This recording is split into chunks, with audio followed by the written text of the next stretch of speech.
முழு ஆண்டு தேர்வு 2025 9ஆம் வகுப்பு கணிதம் திண்டுக்கல் மாவட்டம் விடைக்குறிப்பு 5 மதிப்பெண் வினாக்கள் பார்க்கலாம். 29வது வினா பாருங்க. ரொம்ப எளிதான வினா. வெண்படங்களை பயன்படுத்தி a வெட்டு b சேர்ப்பு c சமம் a வெட்டு b சேர்ப்பு a வெட்டு c என்பதை சரிபார்க்கன்னு சொல்லியிருக்காங்க. இதுக்கு நாம இது மாதிரி 3 வட்டங்கள் போட்டு வச்சுக்கலாம். இதுக்கு a b cன்னு பேர் போட்டுக்கலாம். எல்லாத்துக்குமே நாம ஏபிசின்னு போட்டுக்கணும்.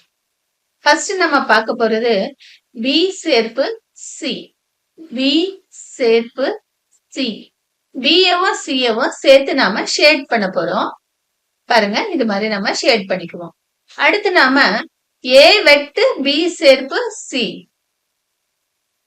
ஏ வெட்டு பி சேர்ப்பு சி போட போறோம். அதுக்கு ஏக்குள்ளால பி சேர்ப்பு சி எவ்வளவு தூரம் வந்துச்சோ அதை மட்டும் நம்ம ஷேட் பண்ணுவோம். சரியா? அப்படின்னா இவ்வளவு இடமும் மட்டும்தான் வரும். புரியுதுங்களா உங்களுக்கு? அடுத்து வலது பக்கம் போறோம். வலது பக்கம் ஏ வெட்டு பி வேணும் நமக்கு. முதல்ல ஏ வெட்டு பி அப்படின்னா ஏக்கும் பிக்கும் பொதுவா இருக்கிற இந்த கண்ணு மாதிரி ஒரு பகுதி இருக்கு இல்லையா, இந்த பகுதியை மட்டும் நாம ஷேட் பண்ணிக்கிறோம். அடுத்து நமக்கு என்ன வேணும்? ஏ வெட்டு சி வேணும். ஏ வெட்டு சி அப்படின்னா ஏக்கும் சிக்கும் பொதுவா இருக்கிற இந்த சின்ன பகுதியை மட்டும் நாம ஷேட் பண்ணிக்கிறோம். இது ஏ வெட்டு சி. அடுத்து என்ன வேணும் நமக்கு? ஏ வெட்டு பி சேர்ப்பு ஏ வெட்டு சி. ஏ வெட்டு பி சேர்ப்பு ஏ வெட்டு சி வேணும். இதுக்கு ஷேட் பண்ணுவோம் பாருங்க. அப்படின்னா இந்த ரெண்டு படத்துல இருக்குதே ஒன்னா சேர்த்து இங்க பண்ணணும் இல்லையா?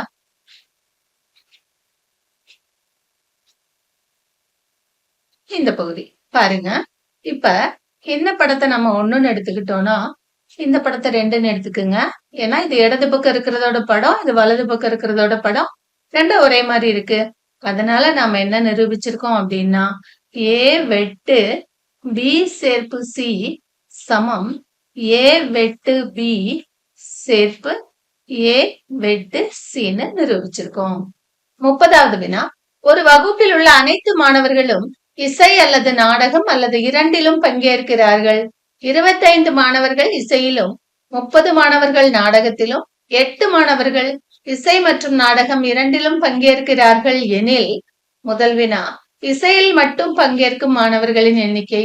இரண்டாவது வினா நாடகத்தில் மட்டும் பங்கேற்கும் மாணவர்களின் எண்ணிக்கை.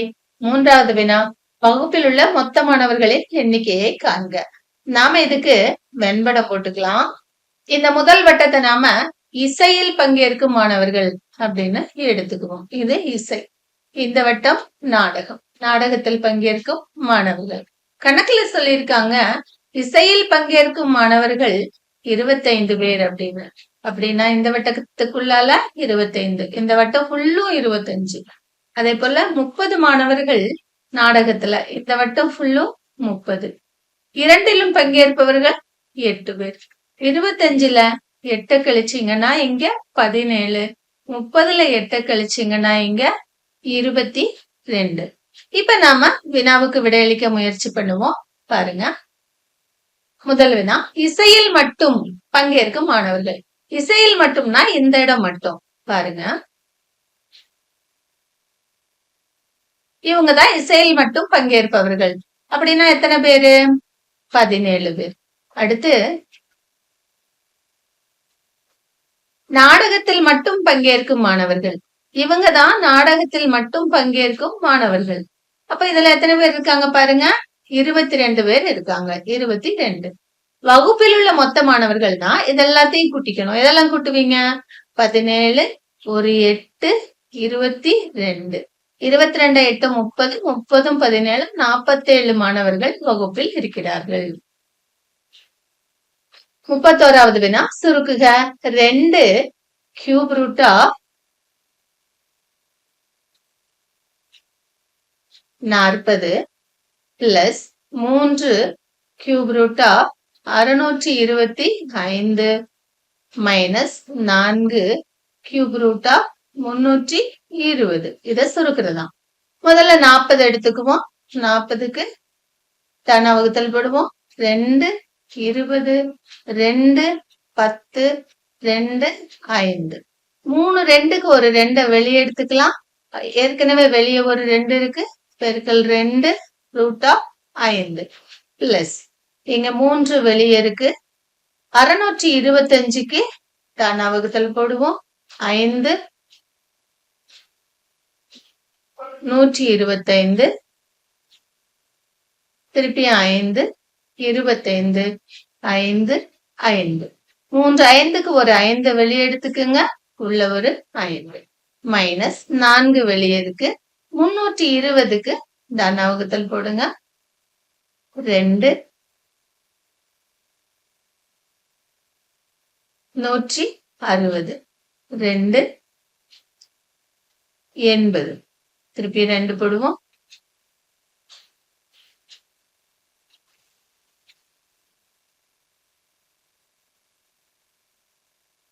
40. திருப்பி 2 போடுங்க. 20, 2, 10, 2, 5. இந்த 3 2க்கு ஒரு 2, இந்த 3 2க்கு ஒரு 2. அப்படின்னா 4 பெருக்கல் 2 பெருக்கல் 2 ரூட்டுக்குள்ள 5.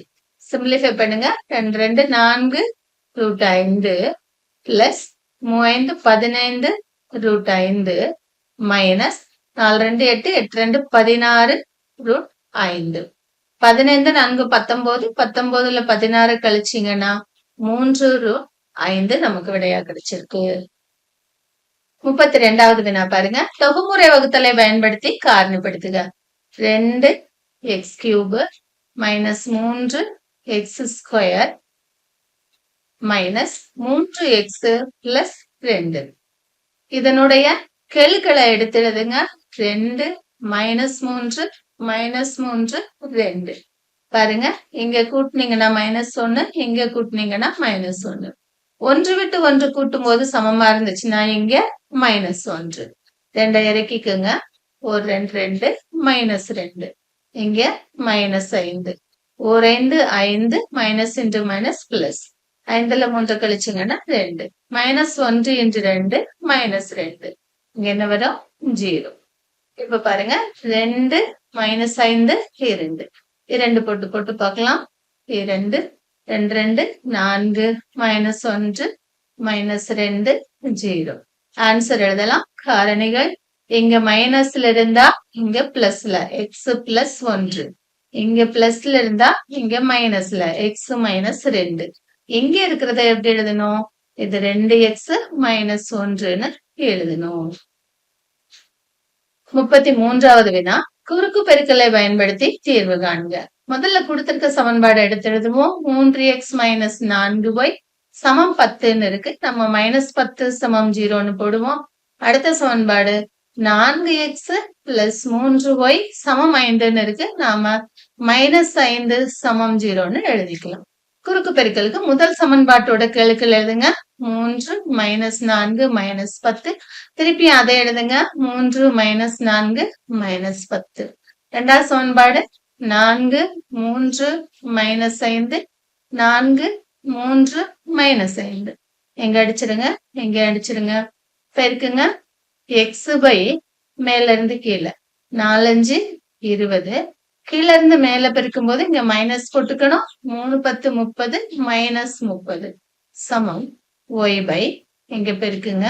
-10யும் 4யும் பெருக்குனா -40 மைனஸ் போட்டுக்குங்க. இங்க இருந்து இங்க பெருக்குனீங்கன்னா -15 சமம் 1 by இங்க இருந்து இங்க பெருக்குங்க. 3 9 இங்க பெருக்குனீங்கன்னா -16. சிம்பிளிஃபை பண்ணுங்க.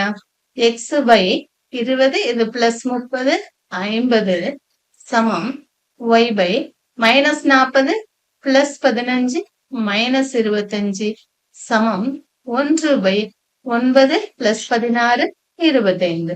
இந்த ரெண்டையும் கம்பேர் பண்ணீங்கன்னா x சமம் 2. இந்த ரெண்டையும் கம்பேர் பண்ணும்போது y சமம் -1ன்னு நமக்கு கிடைக்குது. 34வது வினா பாருங்க. விரிவுபடுத்துக. 3a minus 4b the whole cube. இதுக்கு என்ன ஃபார்முலா போடுவோம்?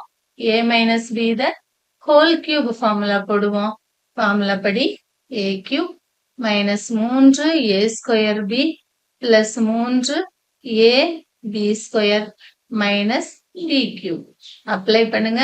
3a minus 4b the whole cube சமம் a cube 3a cube minus 3a square 3a square into b 4b plus 3a ஏங்கிறது 3a b square 4b square minus b cube 4b cube.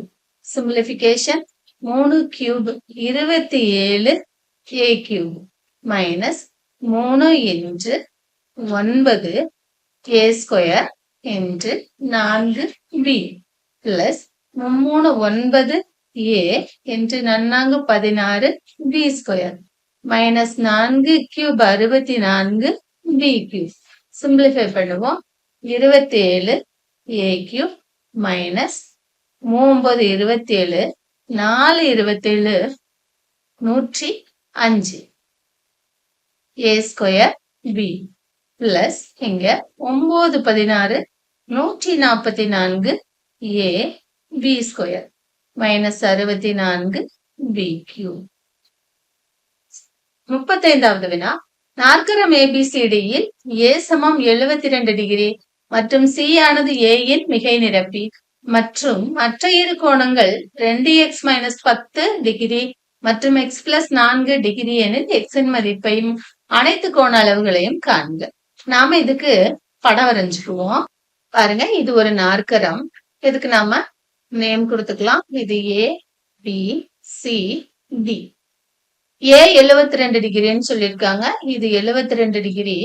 ஏயும் சியும் மிகை நிரப்பி அப்படின்னு என்ன? கோணம் ஏவையும் கோணம் சியவும் கூட்டினா 180. கோணம் A 72, அது கூட கோணம் சிய கூட்டினா 180. 72 அங்க கொண்டு கழிச்சிட்டீங்கன்னா கோணம் சி சமம் 108 டிகிரின்னு நமக்கு கிடைக்கும். இப்ப நமக்கு A தெரியும், C தெரியும். அடுத்தது ஒரு கோணம் 2x மைனஸ் 10ன்னு சொல்லியிருக்காங்க. இந்த கோணம் 2x மைனஸ் 10. இன்னொரு கோணம் இருக்கு இல்லையா, அது x பிளஸ் 4ன்னு சொல்லியிருக்காங்க. இந்த ரெண்டையும் சேர்த்தா 180னா இந்த ரெண்டையும் சேர்த்தா 180. ஏன்னா ஒரு நாற்கரத்தோட 4 கோணங்களின் கூடுதல் 360 இல்லையா? அப்படின்னா x plus 4 plus 2x minus 10 சமம் 180. சிம்பிளிஃபை பண்ணுங்க. 3x மைனஸ் 6 சமம் 180.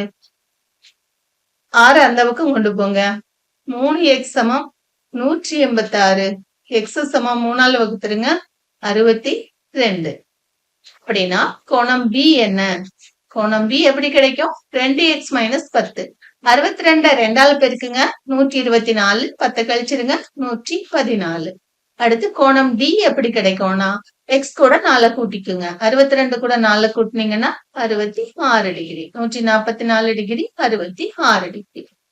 36வது வினா பாருங்க. ABC கொடுத்திருக்காங்க. இது ஒரு செங்கோண முக்கோணத்தின் உச்சியை அமைக்கும்னு கேட்டிருக்காங்க. படம் வரைஞ்சுக்குவோம். A போட்டுக்கலாம். 7, 10.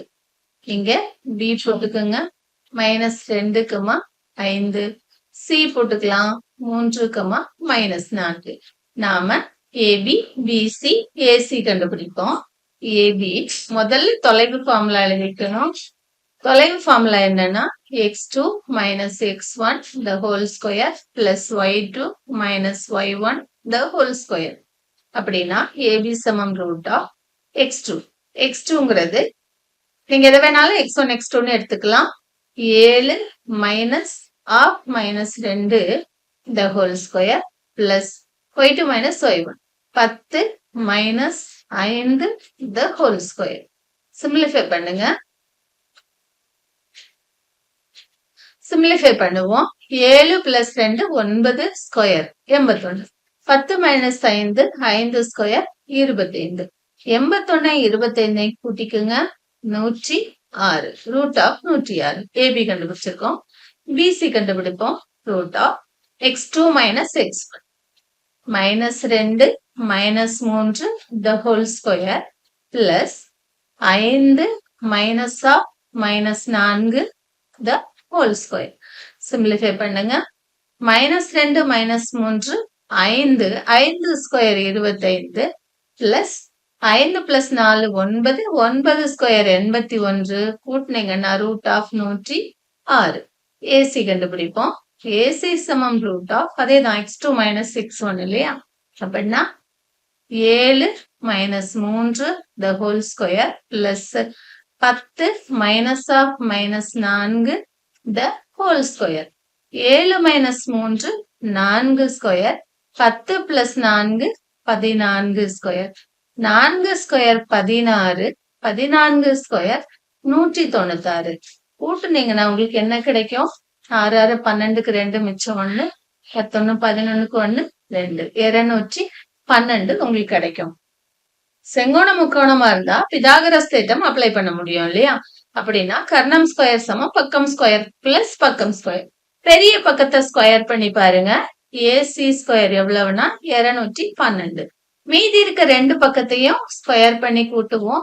AB square plus BC square equal to AB square. ஏபிஏ ஸ்கொயர் பண்ணா 106, பிசிஏ ஸ்கொயர் பண்ணாவும் 106. கூட்டினீங்கன்னா 212. எனவே பிதாகரஸ் தேற்றம் இங்க அப்ளை ஆகுது. அதனால இது ஒரு செங்கோண முக்கோணத்தை அமைக்கும். அதுல ரெண்டு பக்கங்கள் சமமாவும் இருக்கும். இது ஒரு இருசமபக்க செங்கோண முக்கோணம். எந்த புள்ளியில செங்கோணம் அப்படின்னா பிங்கிற புள்ளியில 90 டிகிரி கிடைக்கும். 37வது வினா பாருங்க. மதிப்பு காண்க. Sine 30 degree plus cos 30 degree. நமக்கு முக்கோணவியல் அட்டவணை தெரியும். அதுல சைன் 30 டிகிரியோட மதிப்பு 1/2, காஸ் 30ஓட மதிப்பு √3/2. Simplification 1 plus √3/2. ரெண்டாவது சம் பாருங்க. ரெண்டாவது சம்ல tan 45 by tan 30 plus tan 60. tan 30 degree plus tan 60 degree. tan 45ஓட மதிப்பு 1, tan 30ஓட மதிப்பு 1/√3, tan 60ஓட மதிப்பு √3. சிம்பிளிஃபை பண்ணுவோம். இந்த √3 கொண்டு இங்க பெருக்கிடுங்க. 1 இருக்கதான் நினைச்சுக்கோங்க. குறுக்கு பெருக்கல் கூட பெருக்கிக்கோங்க. √3 × √3 3 இல்லையா? இங்க 1 இருக்கு. 1 பிளஸ் சமம் 1 இங்க குறுக்கு பெருக்கல் பெருக்கும் போது இங்க 1 பிளஸ் √3 3/√3. இந்த √3 மேல போயிரும். கீழே 1 பிளஸ் 3 4 கிடைக்கும். மூன்றாவது வினா பாருங்க. Sine square 45 plus cos square 45. நமக்கு ஒரு முற்றொருமை தெரியும். என்னன்னா sine square theta plus cos square theta equal to 1.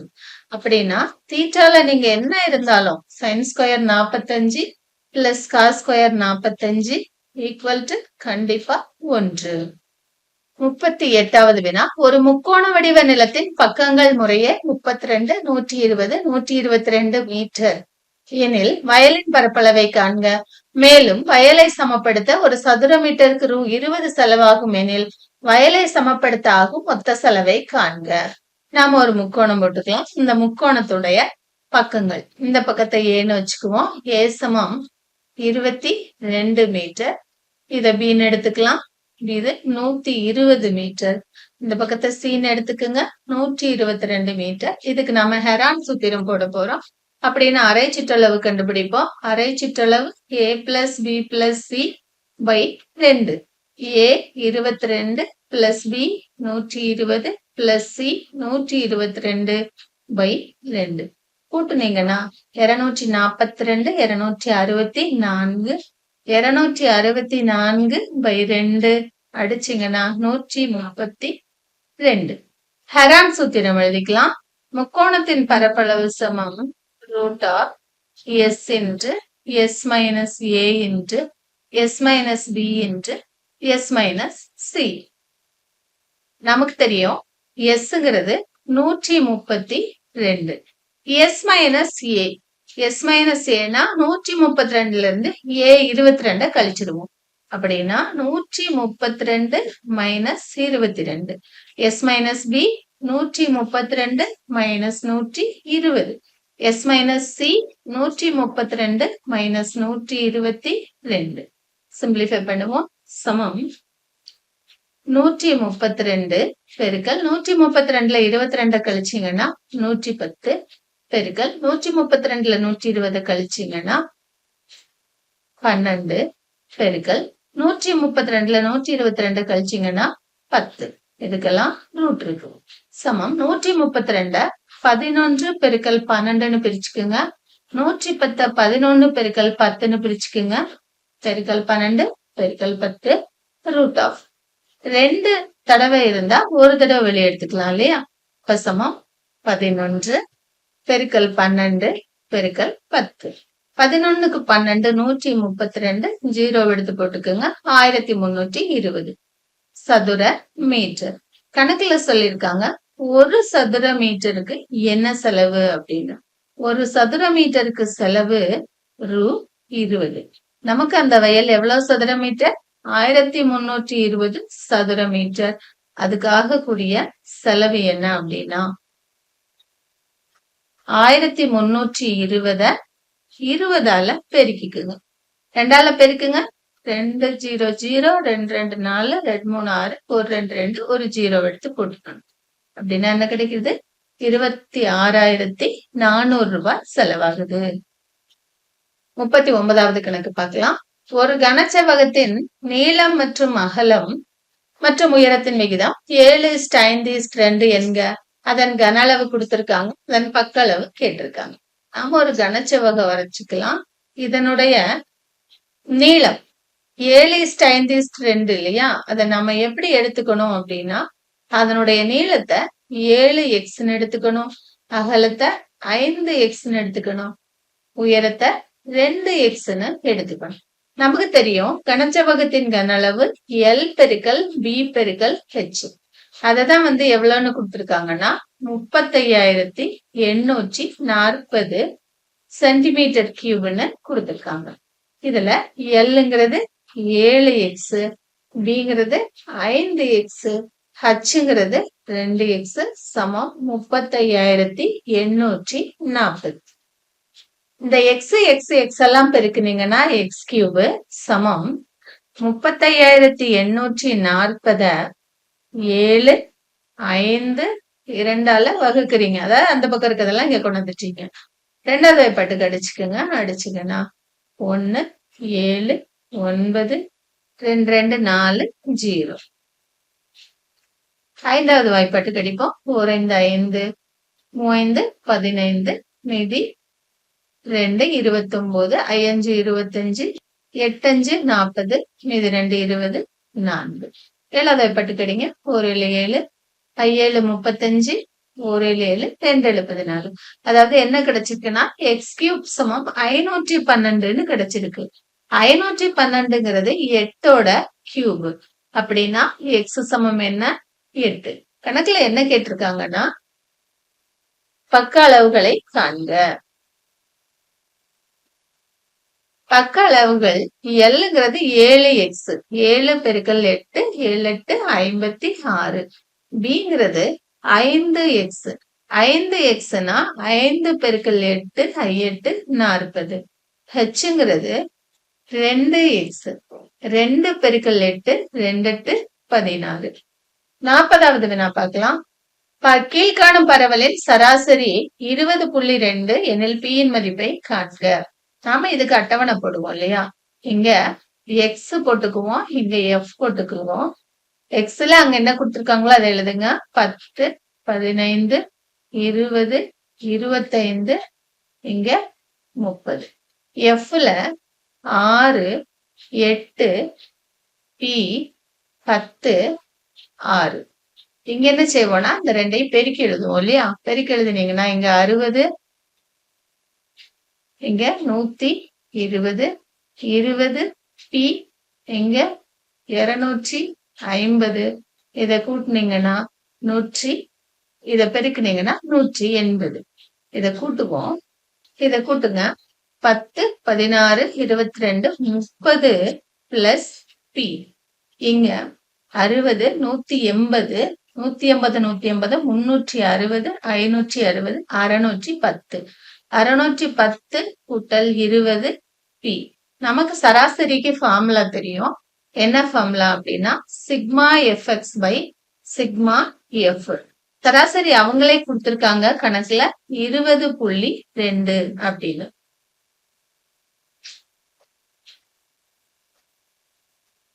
Sigma FX என்ன அப்படின்னா 610 plus 20 P by sigma F. Sigma எஃப்ங்கிறது 30 பிளஸ் பி சமம் 20.2. இதை கொண்டு அங்க பெருக்கிக்குவோம். இங்க 610 பிளஸ் 20 பி சமம். இதை கொண்டு அங்க பெருக்கும் போது 30 கொண்டு பெருக்குங்க. 32 6 0 32 6. பியை கொண்டு பெருக்குறீங்கன்னா பிளஸ் 20.2 பி. இந்த 20.2 பி அங்க கொண்டு கழிச்சிட்டீங்கன்னா 0.2 பி சமம். இந்த 610 606ல இருந்து அந்த பக்கம் கழிங்க. கழிச்சிங்கன்னா உங்களுக்கு 4 கிடைக்கும். பி வேணும்னா 4/0.2. எப்படி இதை கேன்சல் பண்ணணும்? 40/2. 10ஆல 2 பக்கமும் பெருக்கிருக்கோம். 40 2ஆல வகுத்தீங்கன்னா 20. சோ பியின் மதிப்பு 20. 41வது வினா பாருங்க. 1500 குடும்பங்கள் அவர்கள் வீட்டில் உள்ள பணிப்பெண்கள் பற்றிய தரவுகள் திரட்டப்பட்டு பின்வருமாறு பதிவு செய்யப்பட்டுள்ளன. பணிப்பெண்கள் வகை பகுதி நேரம் மட்டும். பகுதி நேரம் மட்டும் வேலை செய்யறவங்க 860 பேர் இருக்காங்க. முழு நேரமும் வேலை செய்யறவங்க 370 பேர் இருக்காங்க. 2 வகை பணிப்பெண்கள் 250 குடும்பங்கள்ல இருக்காங்க. இதுக்கு எல்லா கணக்குக்குமே முதல்ல என்ஆஃப்எஸ் எழுதிக்குவோம். என்ஆஃப்எஸ் சமம் எவ்வளவுன்னா 1500. முதல் வினாக்கு வாங்க. இருவகை பணிப்பெண்களும் வைத்திருக்க அப்படின்னா ஏ என்பது ஒரு குடும்பத்துல இருவகை பணிப்பெண்களும் இருக்கிறதுக்கான நிகழ்ச்சின்னு நாம எடுத்துக்கணும். அப்படின்னா என்ஆஃப்ஏ என்ன அப்படின்னு பாருங்க. 2 வகை பணிப்பெண்களும் அப்படின்னா 250 குடும்பத்துல வச்சிருக்காங்க. சமம் 250. பி ஆஃப் ஏ கண்டுபிடிப்போம். பி ஆஃப் ஏக்கு என்ன formula? N of A by N of S. N of ஏங்கிறது 250. என் ஆஃப் எஸ்ங்கிறது 1500. அடிச்சுக்குங்க. ஒரு 0வை 25 அடிச்சிங்கன்னா ஒரு 25 25 6 25 150. 1/6. இரண்டாவது வினாக்கு விடையளிப்போம். இரண்டாவது வினாவுல பகுதி நேர பணிப்பெண் வைத்திருக்க அப்படின்னா நம்ம பி என்பது பகுதி நேர பணிப்பெண் எடுத்துக்குவோம்.